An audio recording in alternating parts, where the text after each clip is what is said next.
그다음에 소등심. 저녁 식사 후 큰아들이 뭔가를 들고 들어온다. 3마리 알았네.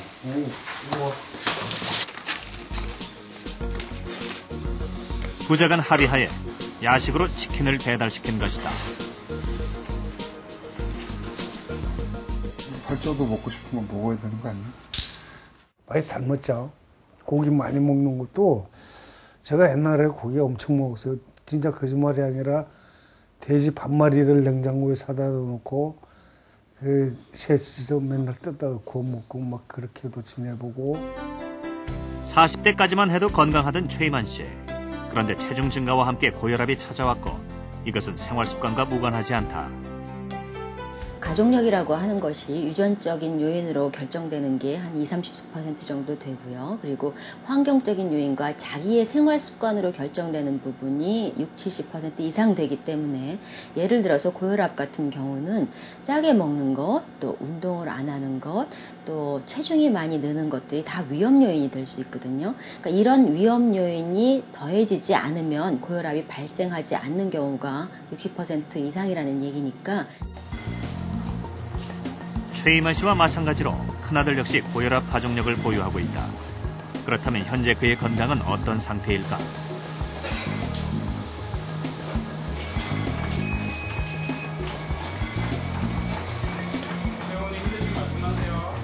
운동부와 검사를 실시한 지 얼마 후 러닝머신의 속도가 올라가자 큰아들이 눈에 띄게 힘들어했다.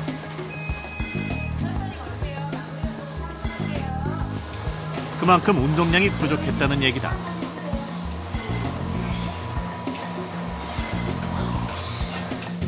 10년 동안 안 뛴 것 같은데 뛰어본 적이 없는 것 같아. 10년 동안 살찌고서 뛰어본 적이 없어.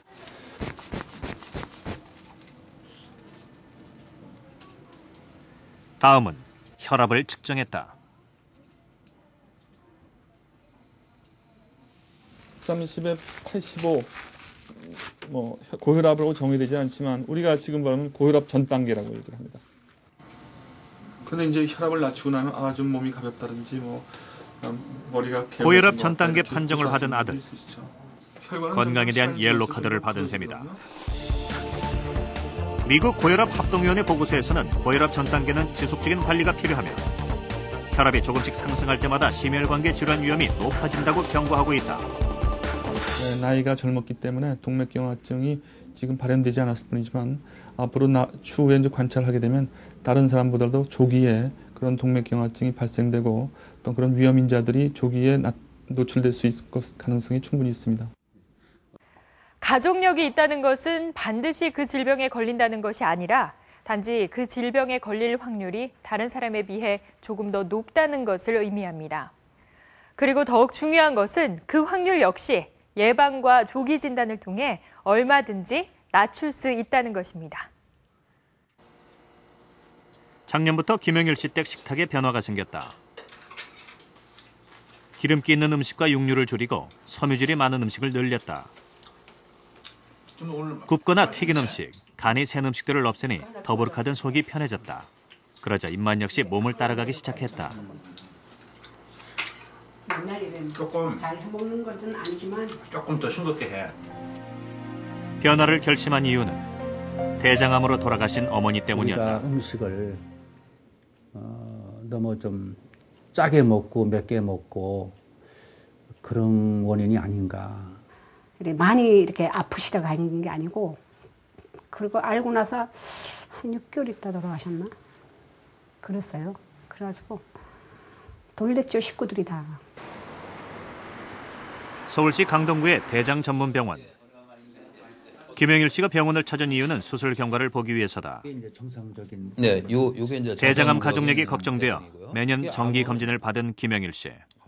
이 가장자리가 이렇게 부풀어 올라요. 뚝처럼. 그리고 작년에 조기 대장암이 발견됐다. 파이게 되는. 장남에게 유전자가 많이 전달된다는 그런 말이 들었기 때문에 신경을 많이 썼죠.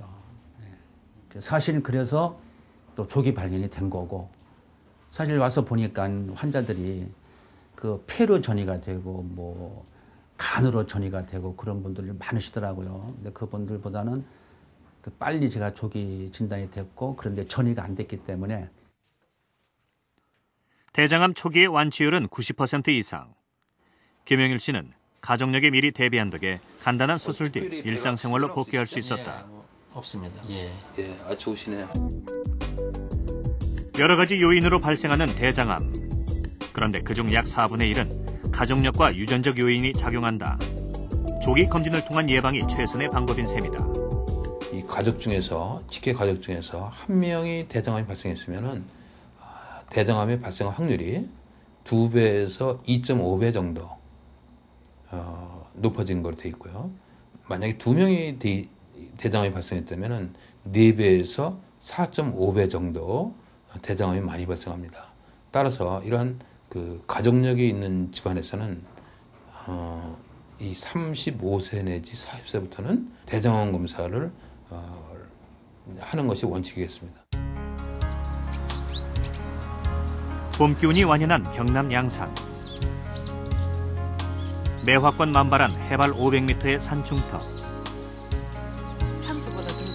이곳에서 자연과 벗하며 16년간 살아온 부부가 있다. 진하지? 사람이 감동을 주는 거. 긴 겨울을 넘기고 가장 먼저 꽃을 피우는 매화꽃처럼 두 부부도 긴 겨울을 잘 이겨내고 인생의 봄날을 맞고 있다.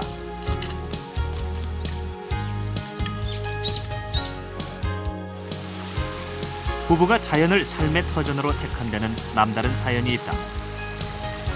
바로 1992년 송하군 씨가 6개월 시한부 인생을 선고받았기 때문이다.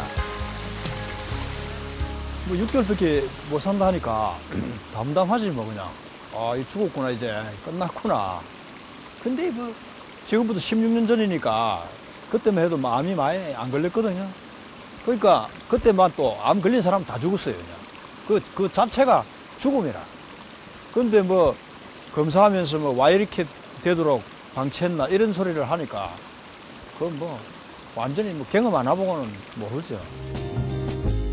24년 전 직장에 용종이 생겨 수술도 못 해보고 돌아가신 아버지에 이어 송하군 씨 역시 42살의 젊은 나이에 직장암 말기 판정을 받았다. 하지만 그 원인은 비단 가족력 때문만은 아니었다. 다른 형제는 괜찮았어요. 근데 내가 이제 형제간 중에 술을 좀 많이 먹고 좀 이렇게 불규칙적인 생활을 많이 했습니다. 그리고 이제 식사도 고기 위주로 먹고 이러니까.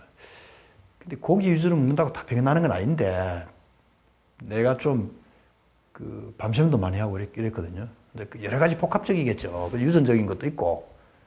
그러니까 이게 딱 변이, 저희 아버지처럼 변이 안 나오기 시작하더만은 혈액이 변이 쭉 묻어 나오더라고.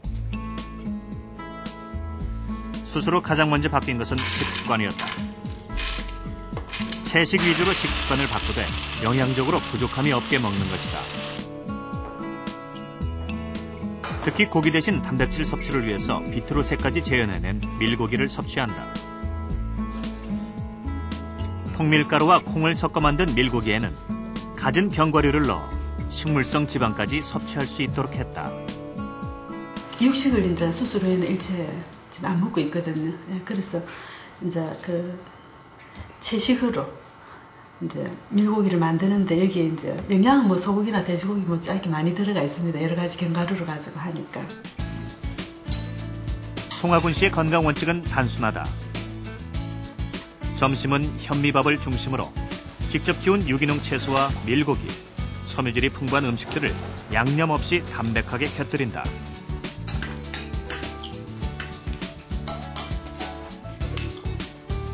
또한 식사를 할 때는 소화와 흡수가 쉽도록 음식을 오래 씹어 40분 이상 천천히 즐긴다. 식사 후에는 운동을 빼놓을 수 없다. 적당한 운동을 위해 하루도 빠지지 않고 3km의 산책길을 오르며 운동을 하는 송하군 씨.